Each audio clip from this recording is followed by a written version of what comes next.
Bangabandhu corporate টি-20 কাপে wicket হবে sporting. Akram Khan বললেন দারুণ উপভোগ্য হবে ব্যাটিং আর বোলিং। আশা করছি এর আগেও যতগুলো টি-20 হয়েছে প্রত্যেকটা উইকেট ভালো ছিল, তো আশা করি এটাও ভালো হবে। নিষেধাজ্ঞা কাটিয়ে মাঠে ফেরার আগে আইসিসি র্যাঙ্কিং এ সাকিব আল হাসান ওয়ানডেতে অলরাউন্ডারদের তালিকায় শীর্ষে তার অবস্থান। উইন্ডিজ সিরিজকে সামনে রেখে নিজেকে তৈরি করছেন নুরুল হাসান সোহান। ধারাবাহিকভাবে বঙ্গবন্ধু কর্পোরেট কাপে করতে চান রান। প্রথমবারের মতো ভারতের আই লিগে খেলতে যাচ্ছেন বাংলাদেশ কাপ্তান। নতুন ঠিকানা কলকাতা মোহামেডান।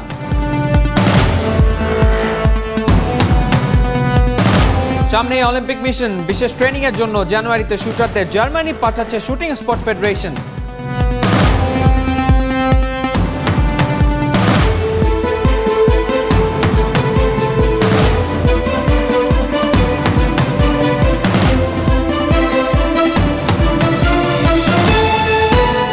স্বাগত ৭১-এর খেলাযোগে আপনাদের সাথে আছি আমি ফাহিম রহমান। বিসিবি প্রেসিডেন্টস কাপে খাবি খাওয়া ব্যাটসম্যানদের জন্য সুখবর আসছে। কর্পোরেট টি-20 লিগে পরিবর্তন হচ্ছে উইকেটের ধরন। স্পোর্টিং উইকেটে বোলাররা যেমন সুবিধা পাবে, তেমনি রান তুলতে পারবে ব্যাটসম্যানরাও, এমনটাই জানিয়েছেন cricket operations chairman Akram Khan. একই সঙ্গে দীর্ঘদিনের বিরতির পর কেন স্পোর্টিং উইকেট রেডি করা গেল না প্রেসিডেন্টস কাপে, সে ব্যাখ্যাও দিয়েছেন তিনি। এতেশাম সবুজের রিপোর্ট। মিরপুরের উইকেট নাকি বড্ড রহস্যময়ী। সে উইকেটটা মুশফিক ভালোভাবেই পড়েছেন, শেষ পর্যন্ত রহস্যের জাল ছাড়ায় ওস্তাদিও দেখিয়েছেন। সবশেষ বিসিবি প্রেসিডেন্ট কাপে মুশি ছাড়া যে বাকি প্রায় সবাই নীরহারা পাখি। পরীক্ষিত প্রায় সব ব্যাটসম্যানই পরীক্ষায় ফেল। দোষটা কি ওদের, নাকি মায়াবী জাল পেতেছিল উইকেট? উইকেট বিশ্রাম পায় না বলে যে কারণ দেখিয়ে আসছিল বিসিবি, এবার তো ৮ মাসের বিরতি, তারপরও কেন এমন হলো? আসর জুড়ে একটা ম্যাচে কেবল ২৫০ পেরিয়েছিল। রেসটা কখন চাই আমরা? সিজনে যখন খেলা চলে তখন তো মনে করেন তার আগে কিন্তু বৃষ্টি হয়, উইকেট ভিজে, আবার রোদ প্রপারলি পায় না, তো সেটা একটা কারণ। বাট এখন যদি আমরা উইকেটটা রেস দিই তাহলে আপনার ফ্ল্যাট উইকেটটা পাবেন, আপনি ভালো উইকেট পাবেন, যে ধরনের উইকেট করতে চান সেই ধরনের উইকেট পাবেন। ব্যাপারটা যে বিসিবির ভাবনায় নেই তা কিন্তু নয়। টি-20-র ধুমধারাক্কা ক্রিকেট জমাতে আসছে কর্পোরেট লিগে উইকেটটা নতুন করে তৈরি হচ্ছে। বিসিবি কর্তা বলছেন ম্যারমেরে লো স্কোরিং ম্যাচ থেকে দর্শকরা এখানেই মুক্তি পাবে। উইকেট ডেভেলপ করানো আমরা ডেভেলপ করবো, এবং ডেফিনেটলি যারা দায়িত্বে আছেন তারা আপনার টি-20 কিন্তু উইকেটটা ফ্ল্যাট হয়, নর্মালি ব্যাটসম্যানদের জন্য বানানো হয়, তো আশা করছি এর আগেও যতগুলো টি-20 হয়েছে প্রত্যেকটা উইকেট ভালো ছিল, তো আশা করি এটাও ভালো হবে। সব কোচিং স্টাফরা কাজে যোগ দিলেও করোনাকালে খবর নেই উইকেটের মূল কারিগর গামিনী ডি সিলভার। দায়িত্ব বোধেই যদি থাকে উদাসীনতা, স্বাভাবিক নিয়মেই উইকেট পাবে অবহেলা। বিসিবি নিশ্চয়ই নষ্ট করতে চাইবে না আর একটা বেলা। এতেশাম সবুজ, ৭১। নিষিদ্ধ হওয়ার সময় আইসিসি ওডিআই অলরাউন্ডারদের র্যাঙ্কিং এর শীর্ষে ছিলেন সাকিব আল হাসান। নিষেধাজ্ঞা শেষ হওয়ার পর প্রথমবার র্যাঙ্কিং হাল নাগাদেই জায়গা ফিরে পেলেন আবারও ১ নম্বর ODI allrounder Shakib. Pakistan Zimbabwe one day series শেষে বুধবার ওয়ানডের নতুন র্যাঙ্কিং প্রকাশ করেছে আইসিসি। ৩৭৩ রেটিং পয়েন্ট নিয়ে সাকিব আছেন শীর্ষে। রহমান পেয়ারের রিপোর্ট। খেলাঘর ফের রঙিন স্বপ্নের ঝিকিমিকিতে, ধুলোয় মলিন হয়নি বাংলার অহংকার। ফের আনন্দধ্বনিতে, উৎসবের উৎসাহে জাদুকর মাতাবেন ১০ দিক। নিষেধাজ্ঞা থেকে মুক্তির সপ্তাহ না ঘুরতেই সাকিবের জন্য সুখবর। নির্বাসন থেকে ফিরেই রাজা ফিরে পেলেন সিংহাসন।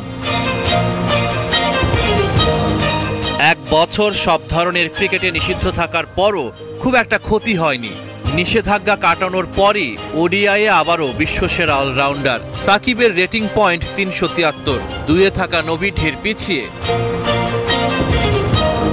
তারকা অলরাউন্ডার সবশেষ ওডিআই খেলেন ১.৫ বছর আগে ১৯ বিশ্বকাপে পাকিস্তানের বিপক্ষে। র্যাঙ্কিং থেকে নাম কাটা গেলেও এই সময়ে ওয়ানডেতে তাকে টপকে যেতে পারেননি আর কোনো অলরাউন্ডার। নিষেধাজ্ঞায় পড়ার আগে সাকিবের রেটিং পয়েন্ট ছিল ৩৯৪। মার্চে হাতছাড়া হয় ৩টা ওয়ানডে, সবশেষ র্যাঙ্কিংয়ে কমেছে ২১ রেটিং পয়েন্ট। ওয়ানডে ব্যাটসম্যানদের র্যাঙ্কিংয়ে সাকিব ২১তম স্থানে, বোলিংয়ে ২৮তম। নিষেধাজ্ঞা থেকে মুক্তির পর টেস্ট ও টি-20-র পরবর্তী হালনাগাদে এই দুই সংস্করণেও র্যাঙ্কিংয়ে ফিরবেন সাকিব। টেস্টে সেরা অলরাউন্ডার জেসন হোল্ডার টি-20তে মোহাম্মদ নবী। রহমান পেয়ার, ৭১। জানুয়ারির ওয়েস্ট ইন্ডিজ সিরিজকে সামনে রেখে নিজেকে প্রস্তুত করছে নুরুল হাসান সোহান। তবে ন্যাশনাল টিমে মুশফিকের পাঁকা জায়গাতে চ্যালেঞ্জ করার কোনো সুযোগ নেই। খেলাযোগকে এমনটাই জানিয়েছেন এই উইকেটকিপার ব্যাটসম্যান। তার আগে প্রেসিডেন্টস কাপের সাফল্য ধরে রাখতে চান, আসছে কর্পোরেট টি-20 কাপেও। সোহানের সাথে কথা বলে আরও জানাচ্ছেন এতেশাম সবুজ। তার কিপিং নিয়ে কখনোই প্রশ্ন ওঠেনি। কেউ বলেন গ্লাভস হাতে তিনি সেরাদের একজন, কারো কাছে তো তিনিই সেরা। তবে ব্যাটিংয়ে পারেনি খুব একটা আস্থা কুড়াতে, তাই তো 4 বছরের ক্যারিয়ারে মাত্র 3 টেস্ট, 2 ওডিআই আর 9টা টি-20 খেলেছে। তবে সবশেষ প্রেসিডেন্ট কাপে রানটা পেয়েছে। কথায় কথায় বলেছেন দুর্বলতা নিয়ে যেমন কাজ করছেন, চ্যালেঞ্জটাও বুঝে গেছেন। প্রেসিডেন্ট কাপটা হয়েছে অন্য সবার থেকে কম্পারেটিভলি মোটামুটি ভালো ব্যাটিং করেছেন, রান পেয়েছেন। সামনে টি-20 একটা টুর্নামেন্ট আছে, প্ল্যানিংটা আসলে কি, কেমন প্রস্তুতি নিচ্ছেন? আসলে সত্যিকার অর্থে আমরা প্রেসিডেন্ট কাপের মাধ্যমেই প্রায় 7 মাস পরে মাঠে ফিরছি। তো আলটিমেটলি একটা আমার কাছে মনে হয় খুব কম্পিটিটিভ একটা টুর্নামেন্ট হয়েছে। এখন যেহেতু সামনে আবার কর্পোরেট হোক বা বড় পরিসরে আছে টুর্নামেন্টটা শুরু হচ্ছে, তো অবশ্যই লক্ষ্য থাকবে যে টিমেই খেলিনি কেন টিমের জন্য ভালো কিছু করা। 4 বছরে মাত্র অল্প কিছু ম্যাচ খেলেছেন, আপনার কাছে কি মনে হয় যে কোন জায়গাটার কারণে আসলে ন্যাশনাল টিমে এখনো ওইভাবে থিত হতে পারছেন না?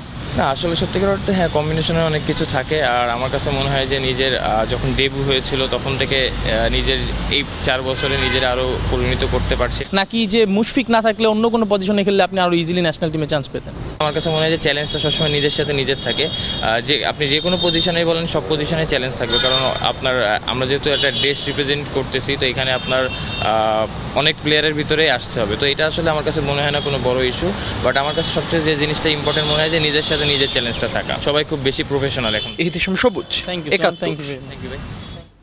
মাশরাফি বিন মুর্তজাকে ছাড়াই আসন্ন কর্পোরেট টি-20 টুর্নামেন্টের জন্য ফিটনেস টেস্টের তালিকা দিয়েছে বিসিবি। সাকিব সহ 113 জন ক্রিকেটার টেস্ট দেবে আগামী সপ্তাহে। এদিকে রানা, সোহেল, জিকোদের নিয়ে জাতীয় দলের নতুন গোলরক্ষক কোচের বিশেষ অনুশীলন শুরু হয়েছে। দেশের খেলাধুলার সবশেষ খবরগুলো এক করেছেন অনুপ বাপি। করোনা বিরতির পর ক্রিকেট যখন মাঠে ফিরেছে, একে একে মুশফিক, রিয়াদ, সৌম্য সবারই দেখা মিলেছে।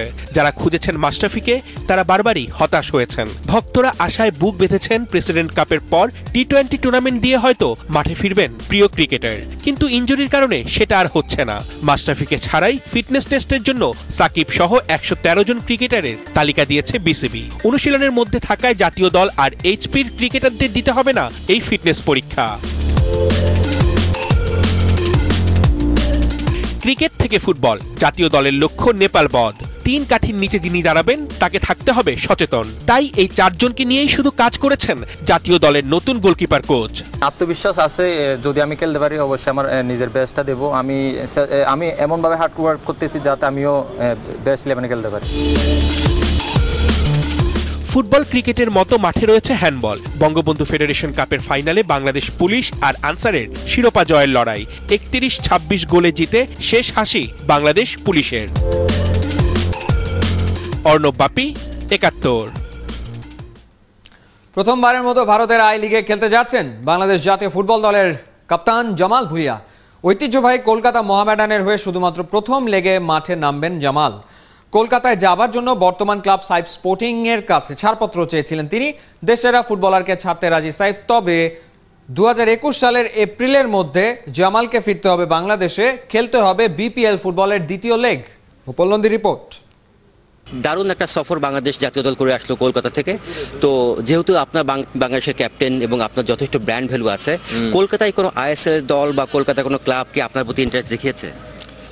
আসলে ওরা নক করছে 2বার, 2টা এজেন্ট আমার নক করছে, জিজ্ঞেস করছে আমার কোনো ইন্টারেস্ট আছে আইএসএল খেলতে। সো আমি বলছি অফার ভালো পাইলে আমি অফারটা আগে দেখতে হবে, তারপরে আমি ডিসিশন নিব। But of course I want to play in the ISL. ISL is a great league. কলকাতার মাটিতে ফুটবল খেলার ইচ্ছেটা আগে থেকে ছিল জামাল ভুঁইয়ার। বছর খানেক আগে ৭১কে জানিয়েছিলেন ইন্ডিয়ান সুপার লিগে মাঠে নামার স্বপ্নের কথা। হিসেব নিকেশ ঠিকঠাক না মেলার কারণে শেষ পর্যন্ত ভারতের ফ্র্যাঞ্চাইজি লিগে খেলা না হলেও খেলার সম্ভাবনা জেগেছে ভারতের আই লিগে ঐতিহ্যবাহী ক্লাব কলকাতা মোহামেডানের হয়ে। আর এজন্যই আপাতত ছুটি চেয়েছেন বর্তমান ক্লাব সাইব স্পোর্টিং থেকে। জামাল আমাদের কাছে ছাড়পত্র চেয়েছে, সেও চায় যে সেকেন্ড লিগটা যেন এখানে এসে খেলতে পারে। এই ব্যাপারে সে কলকাতা মোহামেডানের সাথে কথা বলতেছে, যদি তারা এগ্রি করে ওইভাবে প্রিপারেশন নিয়ে সাইন করে তাহলে আমরা ওইভাবে তাকে রিলিজ করব। জাতীয় দলের ক্যাম্পে যোগ দিতে গত বৃহস্পতিবার ডেনমার্ক থেকে ঢাকায় এসেছেন জামাল ভুঁইয়া। তাঁর কলকাতা মোহামেডানে যোগ দেবার খবরটা মাসখানেক ধরে উঠছিল দেশের ফুটবল অঙ্গনে। জামালকে ছাড়তে আপত্তি নেই সাইব স্পোর্টিং ক্লাবের, তবে সেটা শুধুমাত্র একটা লেগের জন্য। জামালকে এখন সে রেজিস্ট্রেশন করতে হলে আমরা ব্যাক ডেটে আমাকে ছাড়পত্রটা দিতে হবে, সেটা হচ্ছে 19 অক্টোবরের আগের আর কি। আমরা যে কন্ডিশনটা চাচ্ছি যে 20 তারিখের ভিতরে যে তার ট্রান্সফারের বিষয়টা, সেই 20 তারিখটা পর্যন্ত যেন কন্ট্রাক্ট করে সেই এমইউ দিয়ে আমরা জামালের কাছে পাঠিয়েছি। জামাল হয়তো মোহামেডানের সাথে কথা বলে ওইভাবে আমাদেরকে জানাবে। তো সে তো আমাদের এখানে কন্টিনিউ 4 বছর আছে, তবে সে বলেছে যে বাংলাদেশে খেলে সে সাইফের সাথেই খেলবে। খোঁজ খবর নিয়ে জানা গেছে এবারের আই লিগে শক্তিশালী দল গড়েছে কলকাতা মোহামেডান। এই ক্লাবের নাকি আগামী বছর আইএসএল এ খেলার ইচ্ছে আছে। কে জানে, হয়তো ইন্ডিয়ান সুপার লিগে খেলার স্বপ্নের বাস্তবায়ন করতেই এই অসময়ে জামালের কলকাতা যাত্রা। উপাল নন্দী, 71, ঢাকা। কোটা প্লেস করে টোকিও অলিম্পিক্সে খেলার স্বপ্ন ঝুলে আছে। সেই স্বপ্নটাকে মজবুত করার মিশনে নেমেছে বাংলাদেশ শুটিং স্পট ফেডারেশন।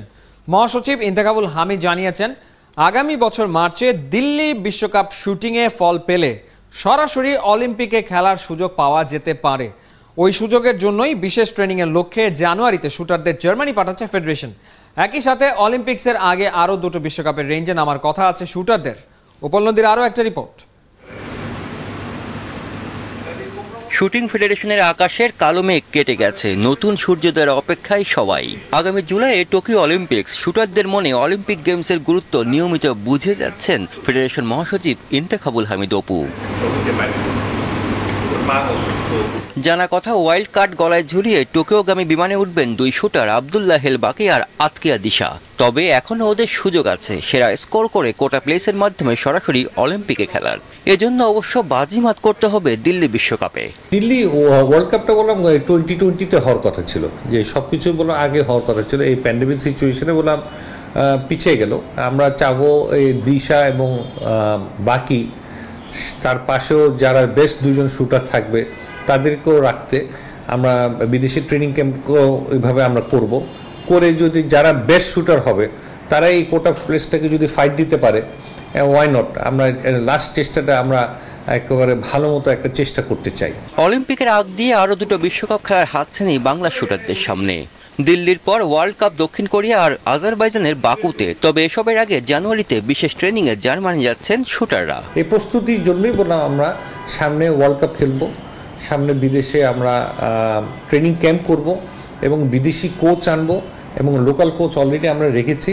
আমাদের অস্ত্র গোলা বারুদও আনতে হবে। শুটিংয়ের জন্য একটা জ্যাকেট লাগে, ওই জ্যাকেটের প্রস্তুতির জন্য আমাদের বললাম বিদেশেও যেতে হবে।